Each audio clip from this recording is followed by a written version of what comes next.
Hello sports socialites, and welcome to the latest edition of the Global Sports Social on Friday the 25th of July 2025. I finally brought you to the beach, which seems fitting. I have no idea if this will work. It might be a bit blowy.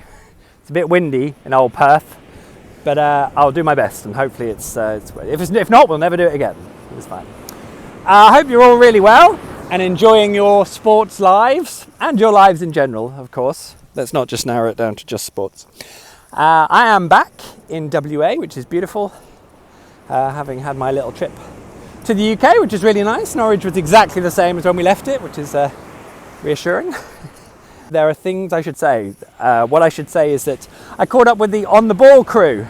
Now, if you remember, and you might not know, when I joined the Athletic from Archant, we set up a Norwich City podcast that I hosted called On The Ball, and that is still going. The guys have carried it on in my absence, especially when it came to me not really covering Norwich in the same way or then at all.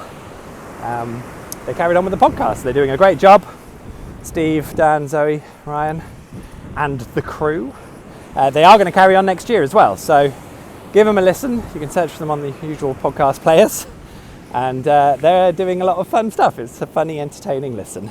And they're even worse at keeping it to half an hour than I was. I did say that I will try and pop on this season. I will try and give Norwich a little bit of a closer follow than I managed last year. We had quite a lot going on last year, but I'll try and make a deeper attempt at following what goes on at Carrow Road. There's lots of rebuild, lots of signings going on. I don't know much about them at the moment.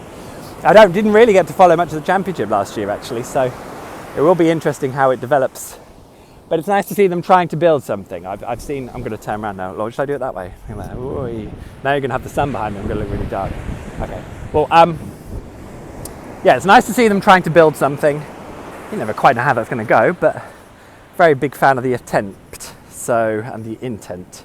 So yeah, good luck to them. And yeah, I'll try and talk about it every so often on here, of course. And if you want to ask me anything about Norwich or tell me stuff that might be more useful, then please do. Oh, and a little shout out to Sid as well, who I met at Kuala Lumpur Airport. He came and said hello, which was lovely. And he happened to be coming. He's a snake pit regular, and he happened to be coming over to Perth for a couple of weeks in the holidays. So, Sid, I hope you're having an amazing time here.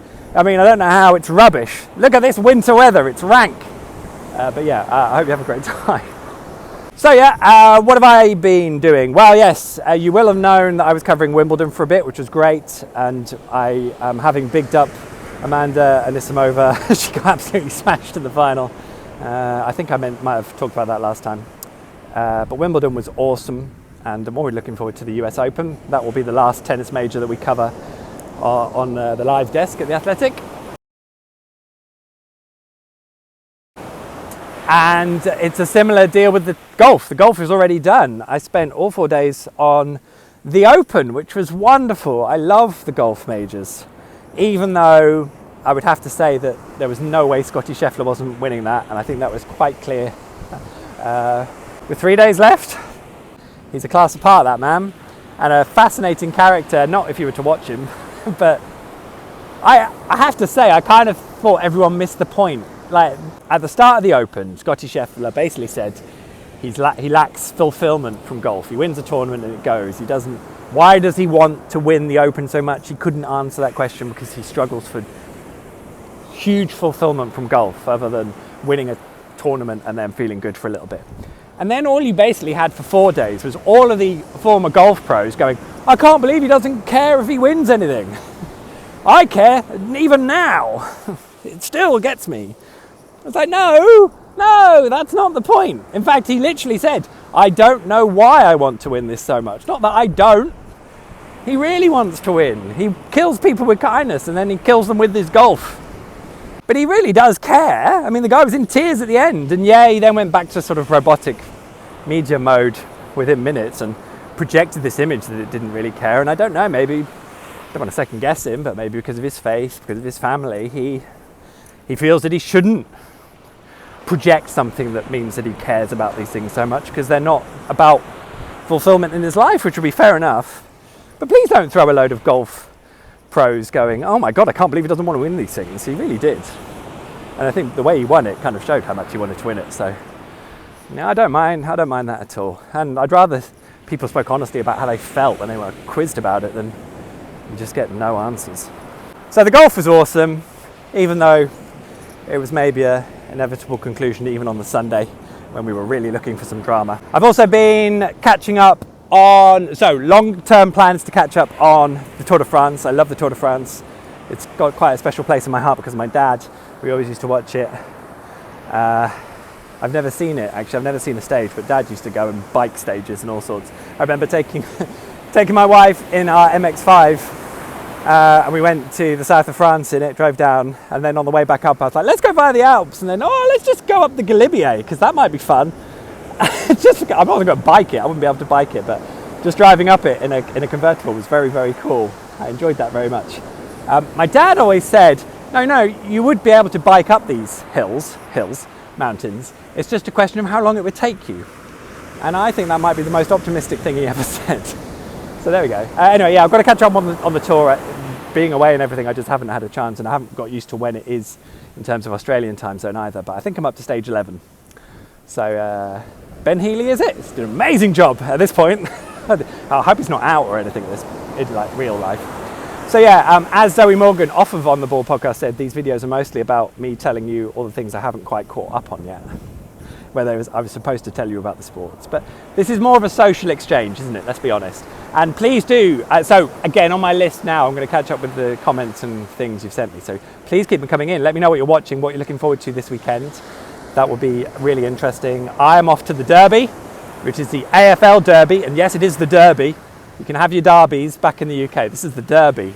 Fremantle Dockers against the West Coast Eagles. Obviously, I'm going as a complete neutral. And I'm really looking forward to what a derby looks like here.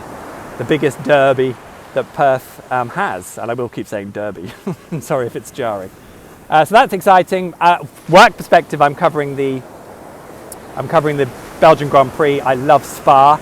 And obviously there's been quite a lot going on in F1. I haven't even had a chance to mention Christian Horner. So it's going to be a fascinating weekend. Please join us for full live coverage on The Athletic, and Luke and Madeline's brilliant writing as ever will be there. So yes, The Athletic, join us for the F1 this weekend, which will be great. That's what I'm doing. I also want to catch the Lionesses. I've been catching up. I didn't watch much of the sort of middle bit of the Euros. I saw the opening game and I was a bit like, oh, this is going to be a difficult tournament. And then the next thing I saw, I turned on a train back from London when they were 2-0 down against Italy, and within 5 minutes it was 2-2, so that's definitely an assist. The penalties were pretty scratchy, and you could argue they're showing incredible heart, but they did have to dig in as well in the semi-final, which was against... No, the semi-final was against Italy, wasn't it? That's right, because the quarters were against Sweden! That took a while, didn't it? I'm going to try and walk backwards whilst looking into the sun, so it all still looks fine. So yeah, really enjoying the Lionesses. I know it's fascinating in terms of them playing Spain, a World Cup final rematch in the Euros final. I mean, even them playing Germany would have been interesting in terms of it being a rematch of the Euros final. And of course, that World Cup final took place over here in Australia, and I did feel for that Spain had the upper hand, even though it was level for so long. I kind of felt like Spain were always going to go on and win that one. They just had too much for England. Fear it might be the same again. They certainly aren't going to be able to claw a 2-goal deficit back. They don't want to be in that position. So yeah, that's going to be fascinating on Sunday. I plan to catch that. I think that's it for now. That's all the things that are going on. I'm still working on playing some golf out here. I'm desperate to play some golf out here. So that might be what fills my social media for a bit. And I've just been in Rebel, which is basically the sports stores in Australia where you can buy all of the sports stuff. And they had both the Lions and Wallabies jerseys. What a work of art those two are. I might sneak one of those if I get the chance. And then I might wear it for this video, or a future video in fact. So there we go. Lovely to see you all. Hope you're all well. Nice to be back in WA. Hope you're brilliant wherever you are in the world. Tell me where you are in the world. And tell me what you're looking forward to this sporting weekend. And then I'll come back to you next week. I will get on top of those messages. I know someone told me about their love of the squash guy who was basically having a fight in the middle of a match. So I've got to go back over that message and all the other stuff. I love hearing from you. That's why we're socialites, which did sound like I was just about to start a chant. Right, I'm rambling now. Have a beautiful weekend, guys. Enjoy the sports, the global sports, and wherever you are, dive right in.